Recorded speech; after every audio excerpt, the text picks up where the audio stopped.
कैसे हैं आप? आशा करता हूँ ठीक हैं और आप लोग की तैयारी अच्छी चल रही हो। क्या करें, लाइव नहीं आ पाए, कोई बात नहीं। मैं वीडियो के माध्यम से आप लोगों को कुछ समझाऊंगा, कुछ बताऊंगा। पूरे पेपर पे प्रकाश डालेंगे एक बार। मैं कोशिश करता हूँ कि सारा का सारा पेपर तुमको समझा सकूँ।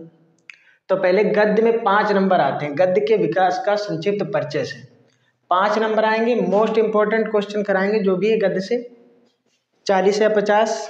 उसके बाद पद्य के विकास, उसमें 40 या 50 क्वेश्चंस कराएंगे। उसके बाद मैं बताऊंगा कि कैसे जीवन परिचय आपको लिखना है, कैसे निबंध लिखेंगे, कैसे आपको क्या करना है। चलो तो शुरू करते हैं। फर्स्ट क्वेश्चन है, सेवा सदन किसकी रचना है? सेवा सदन किसकी रचना है? उत्तर होगा इसका प्रेमचंद। क्या होगा? प्रेमचंद। सेकंड नंबर, मेरी असफलताएं आत्मकथा के लेखक कौन हैं? बाबू गुलाब राय। इसके 2 क्वेश्चन बन सकते हैं। नंबर 1, ये भी क्वेश्चन कह सकता कि मेरी असफलताएं के मेरी असफलताएं बाबू गुलाब द्वारा लिखित क्या है? आत्मकथा है, निबंध है या नाटक है? तो आप लोगों को बताना है आत्मकथा है। 2 क्वेश्चन है इसमें, ध्यान रखना। नंबर 3, बाण भट्ट की आत्मकथा उपन्यास के लेखक कौन है? तो इसमें भी ये क्या है? आत्मकथा है, उपन्यास है। उत्तर इसका क्या हो जाएगा? हजारी प्रसाद द्विवेदी। नंबर 4, अतीत के चलचित्र के लेखक कौन है? अतीत के चलचित्र के लेखक कौन है? तो इसका हो जाएगा महादेवी वर्मा। क्या भूलूं क्या याद करूं आत्मकथा के लेखक हैं हरिवंश राय बच्चन। इंपॉर्टेंट है।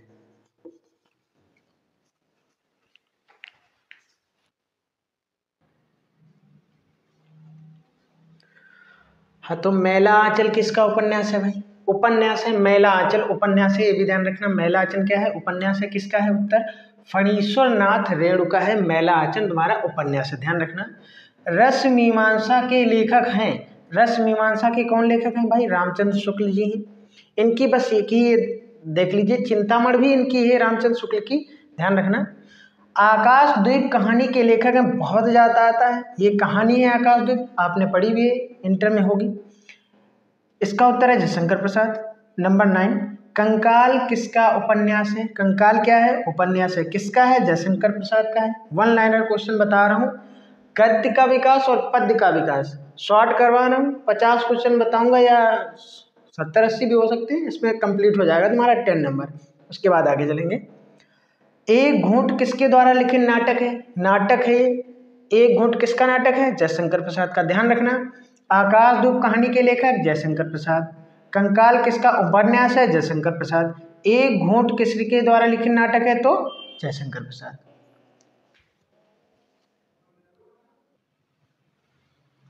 हाँ, अर्धनारीश्वर किसके द्वारा लिखा गया निबंध है? अर्धनारीश्वर भी निबंध है। किसके द्वारा लिखा गया है? रामधारी सिंह दिनकर जी के द्वारा। अच्छा, सागर की लहरों पर यात्रा वृतांत के लेखक कौन है? सागर की लहरों पर यात्रा वृतांत है, ध्यान रखना है। ऐसे भी हो सकता है कि सागर की लहरें क्या है, तो ये यात्रा वृतांत है। उत्तर होगा इसका भगवत शरण उपाध्याय। नेक्स्ट, प्रताप नारायण मिश्र किस युग के लेखक हैं? तो किस युग के लेखक हैं? प्रताप नारायण मिश्र भारतेंदु युग के लेखक हैं। जयशंकर प्रसाद के नाटक इंपॉर्टेंट है, ये याद रखना। इंपॉर्टेंट मैं सारे ही करवा रहा हूँ, लेकिन ये याद करना ज़्यादातर कि जयशंकर प्रसाद के नाटक कौन कौन से हैं? ध्रुव स्वामिनी, चंद्रगुप्त भी है और स्कंदगुप्त भी है। नंबर 15, भूले बिसरे चित्र के लेखक कौन है? भगवती चरण वर्मा। और 5-10 करवा देता हूँ, बस गद्य खत्म। फिर आएंगे पद्य में 25 इसके 25 उसके, बस 10 number clear. Okay,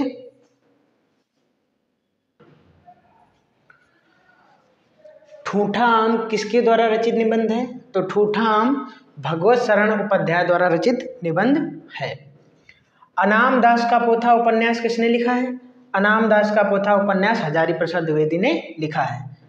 number 18, Bharat दुर्दशा किस विधा की रचना है? तो भारत दुर्दशा एकांकी है।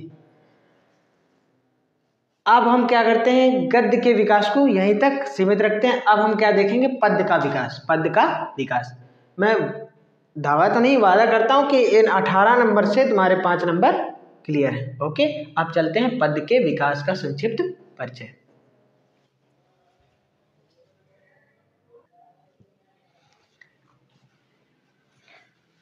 हाँ भाई, अब देखिए पद्य के विकास का संक्षिप्त परिचय।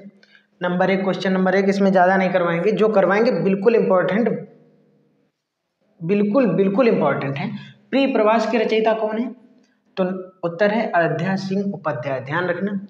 लोकायतन के रचयिता कौन है? सुमित्रानंद पंत जी हैं। गीतावली के रचयिता हैं तुलसीदास, गीतावली दोहावली। आगे दीप शिखा की रचयिता कौन है भाई? महादेवी वर्मा। और ध्यान रखना नीरजा की भी रचयिता कौन है? महादेवी वर्मा, बहुत इंपॉर्टेंट है। चलो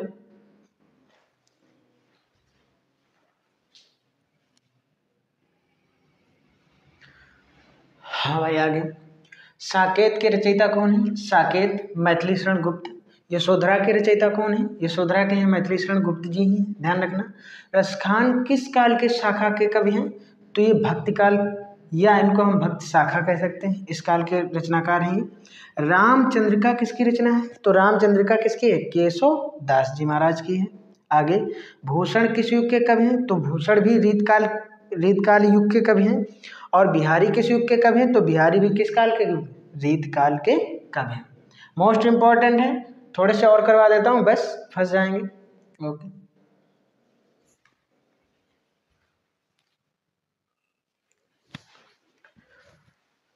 देखिए भाई, बस 6 क्वेश्चन और 5 क्वेश्चन और, इसके बाद मैं एंड करता हूँ। क्यों? सारे के सारे इंपॉर्टेंट मैंने करवाए, सारे इंपॉर्टेंट हैं। अगर ये आप लर्न करके जाते हैं, याद करके जाते हैं, तो हो सकता है आपका एक भी ना छूटे। गद्य के विकास का संक्षिप्त परिचय और पद्य के विकास का परिचय। द्विवेदी युग के प्रसिद्ध कवि कौन है? मैथिली शरण गुप्त जी। द्विवेदी युग की कलावधि कब से कब तक है? तो 1900 ईस्वी से लेकर 1918 ईस्वी तक है। आंगन के पार द्वार किसकी रचना है? इंपॉर्टेंट है भाई, इंपॉर्टेंट तो मैंने सारी ही करवाई हैं, लेकिन जो ध्यान रखना, आंगन के पार द्वार किसकी रचना है? आज्ञा जी की है। महादेवी वर्मा किस युग की कवयित्री हैं? तो छायावाद युग की हैं, ध्यान रखना, इंपॉर्टेंट है। यशोधरा किसकी रचना है? मैथिली शरण गुप्त जी की है। मैं ये वीडियो बस इतना ही छोटा डाल रहा हूँ, आगे मैं और डालूंगा। अभी आप वेट कीजिए, तब तक के लिए इतना ही।